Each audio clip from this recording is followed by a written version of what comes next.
એક, સુકાઈ ગયેલા તુલસીના પાનનો ઉપયોગ. ભગવાન કૃષ્ણને તુલસી ખૂબ જ પ્રિય છે, પછી તે સૂકી હોય કે તાજી. એવું માનવામાં આવે છે કે લગભગ 15 દિવસ સુધી ભગવાન શ્રી કૃષ્ણને પ્રસાદ તરીકે તુલસીના પાનનો ઉપયોગ કરી શકાય છે. આ સિવાય શ્રી કૃષ્ણના બાળ સ્વરૂપને સ્નાન કરાવતી વખતે પાણીમાં સૂકા તુલસીના પાન નાખી શકાય છે. આટલું જ નહીં, તમે તમારા નહાવાના પાણીમાં સૂકા તુલસીના પાન પણ નાખી શકો છો. આ શરીરમાંથી નકારાત્મક ઉર્જા દૂર કરે છે. આ સિવાય ગંગાજળમાં તુલસીના સૂકા પાન નાખીને આ પાણીને આખા ઘરમાં છાંટો. આમ કરવાથી ઘરની નકારાત્મક ઉર્જા નાશ પામે છે અને તેમાં સકારાત્મક ઉર્જા નિવાસ કરે છે. આ સિવાય સૂકા તુલસીના પાનનું સ્વાસ્થ્યની દૃષ્ટિએ ઘણું મહત્વ છે. રોજ પાણી સાથે તુલસીના 7 પાન ગળવાથી તમારું સ્વાસ્થ્ય સારું રહે છે. 2. તુલસીની ડાળીથી કરો આ ઉપાય. વિષ્ણુ પુરાણ અનુસાર તુલસીની 7 પાતળી સૂકી ડાળી બાંધીને દીવો કરો. દીવો બનાવવા માટે તમે દોરાનો ઉપયોગ કરી શકો છો. દીવો બનાવ્યા પછી તેને ઘીમાં બોળી દો. આ પછી કારતક માસના શુક્લ પક્ષની ત્રયોદશી તિથિએ એટલે કે પ્રદોષ વ્રતના દિવસે ભગવાન વિષ્ણુના કોઈ પણ સ્વરૂપ એટલે કે નારાયણ, શ્રીરામ વગેરેના મંદિરમાં જઈને દીવો ઘીથી ભરીને પ્રગટાવો. જો તમે મંદિરમાં નથી જઈ શકતા તો ઘરના મંદિરમાં આ દીવો પ્રગટાવો. આ સાથે ભગવાન વિષ્ણુ પાસેથી સુખ સમૃદ્ધિ માટે પ્રાર્થના કરો. આવું કરવાથી દેવી લક્ષ્મીની કૃપાથી ઘરમાં ક્યારેય ગરીબી નથી રહેતી અને દરેક ક્ષેત્રમાં સફળતા પ્રાપ્ત થાય છે. 3. માનસિક તણાવ દૂર કરવા માટે સુકાઈ ગયેલી તુલસીની ડાળી સાથે ચંદનનું તિલક લગાવવું ખૂબ જ શુભ માનવામાં આવે છે. તેનાથી માનસિક તણાવ દૂર થાય છે અને શાંતિ મળે છે. મનમાં સકારાત્મકતા આવે છે. 4. તુલસીના પાનથી કરો આ ઉપાય. જ્યોતિષ શાસ્ત્ર અનુસાર જો ઘરમાં શાંતિ ન હોય તો તુલસીના 4-5 પાંદડા લઈને તેને ધોઈને પિત્તળના વાસણમાં સ્વચ્છ પાણીમાં મૂકો. આ પછી નિયમિત સ્નાન કર્યા પછી આ પાણીને ઘરના દરવાજા પર છાંટવું. તેનાથી ઘરમાંથી નકારાત્મક ઉર્જા દૂર થાય છે અને ઘરમાં સુખ શાંતિ પણ રહે છે. 5. તુલસીની સુકાઈ ગયેલી ડાળીનો બનાવો આ રીતે બનશે. જો તમારા ઘરમાં તુલસી હોય અને તેની કેટલીક ડાળીઓ સુકાઈ ગઈ હોય અથવા તો તૂટીને પડી ગઈ હોય તો તેમાંથી સુકાઈ ગયેલી ડાળીઓ ભેગી કરો. ભેગી કરેલી ડાળીમાંથી માત્ર 7 સારી ડાળીઓ પસંદ કરો અને તેમાંથી એક બંચ બનાવો. સુકાઈ ગયેલી તુલસીની ડાળીઓને શુદ્ધ પાણીથી ધોઈ લો. તે ધોયેલા બંચને દોરાથી સારી રીતે વીંટવી લો અને તેમાં 7 ગાંઠો બાંધો. હવે તે બાંધેલી ગાંઠોથી બનેલા બંચની પૂજા કરો. 6. સુકાઈ ગયેલા તુલસીના મૂળને બહાર કાઢીને ધોઈ લો અને પછી તેને સ્વચ્છ કપડામાં લપેટીને પ્રવેશદ્વારમાં લટકાવી દો. આવું કરવાથી તમને માતા લક્ષ્મીની સાથે ભગવાન વિષ્ણુના પણ અપાર આશીર્વાદ મળશે. 7. તુલસીના પાંદડાથી લઈને મૂળ સુધીના અનેક ફાયદાઓનું વર્ણન શાસ્ત્રોમાં કરવામાં આવ્યું છે. માત્ર તુલસી જ નહીં પરંતુ તેની લાકડીથી સંબંધિત ઉપાયો પણ ખૂબ જ ફાયદાકારક છે. નહાવાના પાણીમાં તુલસીની ડાળી ઉમેરીને સ્નાન કરવાથી નકારાત્મક ઉર્જા દૂર થાય છે અને સકારાત્મક ઉર્જાનો સંચાર થાય છે. નહાવાના પાણીમાં તુલસીની ડાળી નાખીને સ્નાન કરવાથી વ્યક્તિનું સૌભાગ્ય વધે છે અને માર્ગમાં આવતી દરેક અડચણો દૂર થાય છે. શાસ્ત્રો અનુસાર તુલસીની ડાળીમાંથી બનેલા પાણીથી સ્નાન કરવાથી માનસિક શાંતિ મળે છે અને તણાવ દૂર થાય છે. આ માટે તુલસીની ડાળીને નહાવાના પાણીમાં પલાળી રાખો અને તેને થોડીવાર માટે છોડી દો.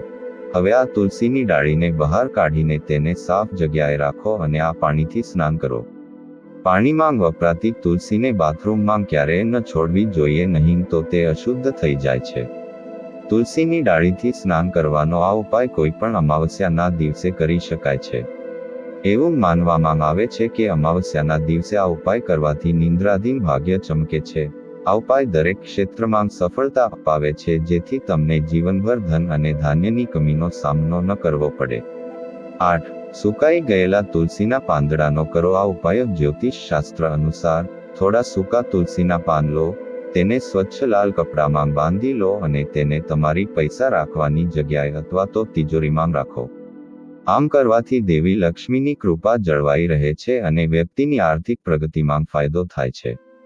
9. તુલસીની મંજરી માટે કરો આ ઉપાય. તુલસીના છોડમાંથી મંજરી નીકળવી ખૂબ જ શુભ માનવામાં આવે છે. જ્યારે ભગવાન વિષ્ણુને તુલસીના પાન સાથે તુલસી મંજરી અર્પિત કરવાથી અટકેલું ધન પાછું મળે છે. આ ઉપરાંત આવકમાં પણ વધારો થાય છે. તુલસી મંજરીને ગંગાજળમાં ભેળવીને ઘરની ઉત્તર દિશામાં રાખો અને નિયમિતપણે તે પાણી આખા ઘરમાં છાંટવું. તેનાથી તમારી બધી સમસ્યાઓ દૂર થઈ જશે. 10. તુલસીના મૂળથી કરો આ ઉપાય. જ્યોતિષ શાસ્ત્ર અનુસાર જો કોઈ વ્યક્તિની કુંડળીમાં કોઈ ગ્રહ દોષ હોય તો તેના માટે તુલસીની પૂજા કરો અને તેનું થોડા મૂળ કાઢી લો. હવે તેને લાલ રંગના કપડામાં બાંધીને હાથ પર બાંધી લો. આનાથી તમને ગ્રહ દોષથી રાહત મળશે. 11. તુલસીની 7 નાની ડાળીઓ લો, તેને દોરાથી બાંધો અને પૂજા કર્યા પછી તેને તમારા પર્સમાં, તિજોરીમાં અથવા જ્યાં તમે તમારા પૈસા રાખો છો ત્યાં રાખો. આવું કરવાથી માતા લક્ષ્મી ખૂબ જ પ્રસન્ન થાય છે. આ સાથે તમારે આર્થિક તંગીનો સામનો કરવો નહીં પડે. 12. તુલસીની 7 ડાળીઓ એક સાથે લો અને તેને ધાગા અથવા સફેદ દોરાથી બાંધી દો. આ પછી તેમને અઠવાડિયામાં એક વખત ગંગાજળમાં બોળો અને પછી આખા ઘરમાં ગંગાજળ છાંટો. આમ કરવાથી નકારાત્મક ઉર્જા દૂર થશે અને ઘરમાં સમૃદ્ધિ આવશે. 13. સુખી વૈવાહિક જીવન માટે પતિએ સૂકી તુલસીની ડાળી લઈને પત્નીના સામેના હાથ પર બંધાવી જોઈએ અને પત્નીએ પતિના જમણા હાથ પર બાંધવું જોઈએ. આ ઉપાય કરવાથી વૈવાહિક જીવનમાં સમસ્યાઓ દૂર થાય છે અને પતિ પત્ની વચ્ચે પ્રેમ વધે છે. 10. જો તમારી કુંડળીમાં કોઈ ગ્રહ દોષ હોય તો લાલ રંગના કપડામાં સુકાઈ ગયેલા તુલસીના મૂળને રાખો અને તેને તમારા ગળામાં અથવા તમારા હાથ પર પહેરો. આમ કરવાથી તમારી કુંડળીમાં ગ્રહોની સ્થિતિ સુધારવા લાગશે. 11. જો તુલસીનો છોડ અચાનક સુકાઈ જાય તો તે સંકેત આપે છે કે ઘરમાં કોઈ મુશ્કેલી આવી શકે છે. પરંતુ ક્યારેક તુલસીનો છોડ સુકાઈ જવાનું કોઈ કારણ નથી હોતું, પરંતુ મોસમના પ્રભાવથી આ થઈ શકે છે. જો કે જ્યોતિષમાં એવું માનવામાં આવે છે કે તુલસીનો છોડ સુકાઈ ગયા પછી પણ તેની પવિત્રતા જાળવી રાખે છે, પરંતુ સૂકા છોડને ઘરની બહાર રાખવાની સલાહ આપવામાં આવે છે. જ્યોતિષ શાસ્ત્રમાં સુકાઈ ગયેલા તુલસીના છોડને ઘરની બહાર રાખવાની સલાહ આપવામાં આવે છે, પરંતુ તેને સન્માન સાથે જ બહાર રાખવા જોઈએ. જો તુલસીનો છોડ સુકાઈ જાય તો છોડને તેના મૂળ સહિત ઉપાડીને કોઈ પવિત્ર નદી, તળાવ, પવિત્ર જળાશયમાં પધરાવી દેવા જોઈએ. ધ્યાન રાખો કે રવિવારે સુકાયેલા તુલસીના છોડને પાંચન હાથ ન લગાડવો જોઈએ. જે કુંડામાં તુલસીનો છોડ સુકાઈ ગયો હોય તેને બહાર કાઢીને તેની જગ્યાએ નવો છોડ લગાવો. ગુરુવારે તુલસીનો નવો છોડ લગાવવો એ સૌથી શુભ માનવામાં આવે છે. જો તમે આ દિવસે ઘરમાં તુલસીનો છોડ લગાવો છો તો ઘર પર ભગવાન વિષ્ણુની કૃપા રહે છે. એકાદશીના દિવસે પાંચન સૂકા છોડને ઘરની બહાર ન કાઢો.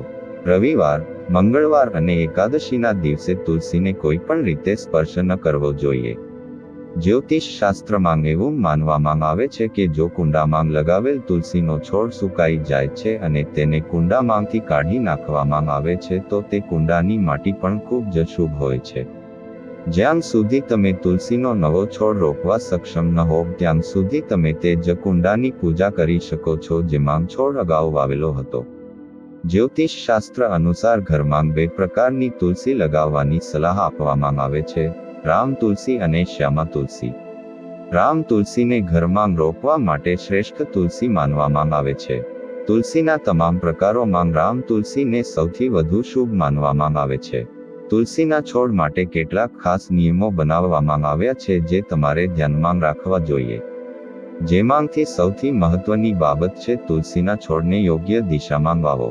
તુલસીનો છોડ હંમેશા ઉત્તર અથવા ઉત્તર પૂર્વ દિશામાં લગાવવો જોઈએ. આ છોડને દક્ષિણ દિશામાં ન લગાવો. રવિવાર અને એકાદશીના દિવસે તુલસીના છોડને પાણી ન ચઢાવવું જોઈએ. એકાદશી પર તુલસીજી ભગવાન વિષ્ણુ માટે નિર્જળ ઉપવાસ પણ રાખે છે.